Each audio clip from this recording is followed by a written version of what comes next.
noticed the games have come thick and fast over the last couple of weeks. I guess some Hull fans might perceive the fixture list to have been a little bit unkind with Liverpool and now Chelsea coming up this weekend, Man United of course over Christmas as well. As a professional footballer yourself, how do you view this period?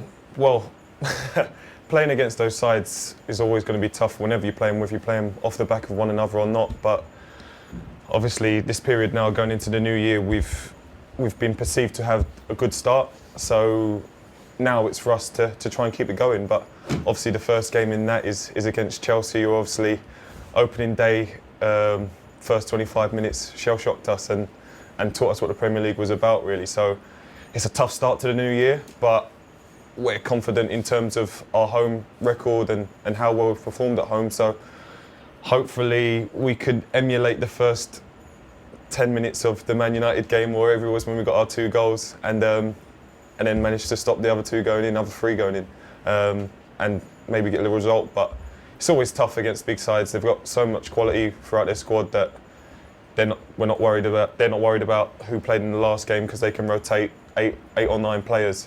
Whereas ourselves, we managed to have the luxury of that last week, but coming into the league games now, it's pretty much going to be the same 11. Especially this week, a lot's been written, a lot's been said about that first game against Chelsea, but you've referred to other games. And do you feel that this Hull City side now is a more experienced, a better side than that one that played in the opening day of the season? I think so. I think the game itself being obviously our first game in the Premier League, a lot of the players in the team, it was their first games in the Premier League, and being on telly with Mourinho going back and us just going up, there was a lot of hype around the game, away from the actual football side of the game.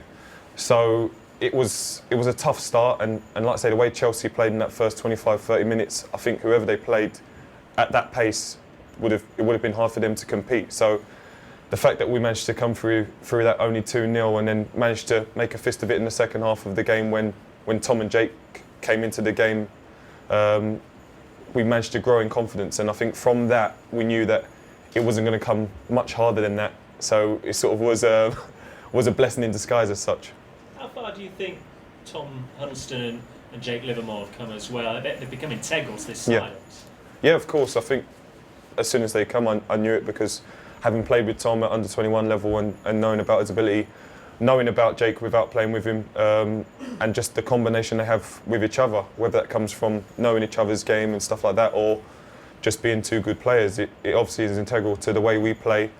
And like I say, I think as 2 central midfielders, the way they balance off each other, I think they work really well together. And with Myler in beside them as well, when we play a free, the energy that Myler and Jake provide allows Tom to get on the ball and play his passes, and he doesn't have to exert himself too much running up and down the pitch, which obviously we want him on the ball and producing quality with that, rather than just running up and down chasing people.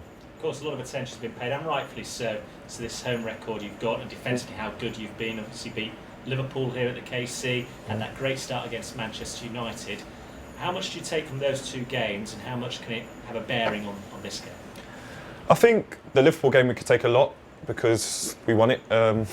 Obviously, the way we started the game, we took the game to them, got the goal, and then obviously, unfortunately, they got the free kick scored with them. It was the character to not put your heads down and think, right, we're just going to hang on for a 1-1. Second half, we gave it a good go, and we looked like we were going to score, and I was just quite happy to see us creating so many chances. Whereas the United game, I think we went 2-0 up too early, because United were able to throw the kitchen sink at us, basically. I think they made a substitution with Raphael coming off, and usually they would have, like for like, would have put Fabio on and stayed with a defensive unit, but instead they put Valencia at right back and pushed Januzaj on, and from there, you've got basically 2 wingers just attacking, and it just changed the whole concept of the game. But it's like I say, these games they were tough, and I think it's just important that whatever happens, we try to take positives out of it. But with the Man U one, it's a little bit harder to take than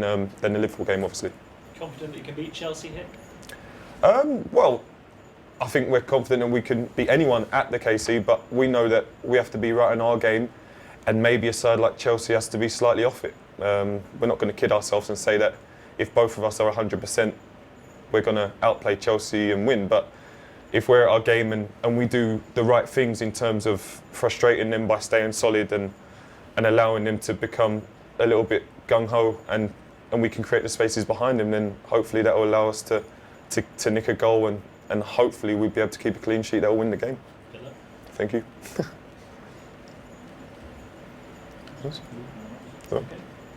Jesus, I don't know whether you're married or not. There's been a lot of talk about transfers, and this particular transfer involving Shane Long, who, whether or not he was ever coming here, his wife tweeted, "She's not moving."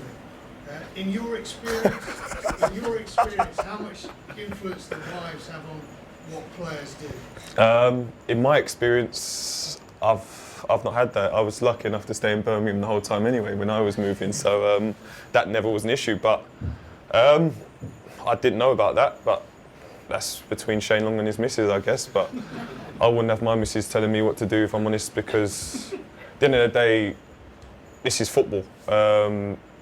What I'd say to any wife or girlfriend is, this is what's paying the bills. And at the end of the day, if this is the right move for him, I don't know whether there's any truth behind it or not, but if this were to be the right move for him, and this is the right contract, etc., everything just added up for him, then I'd say that she'd have to move with him, because it's going to be the best for him and for them as a family. Because if West Brom aren't offering him a new deal, would you rather stay in Birmingham and just hold on to a new deal there when it's not coming his way, or would you rather go somewhere else and maybe get a 3 or 4 year contract?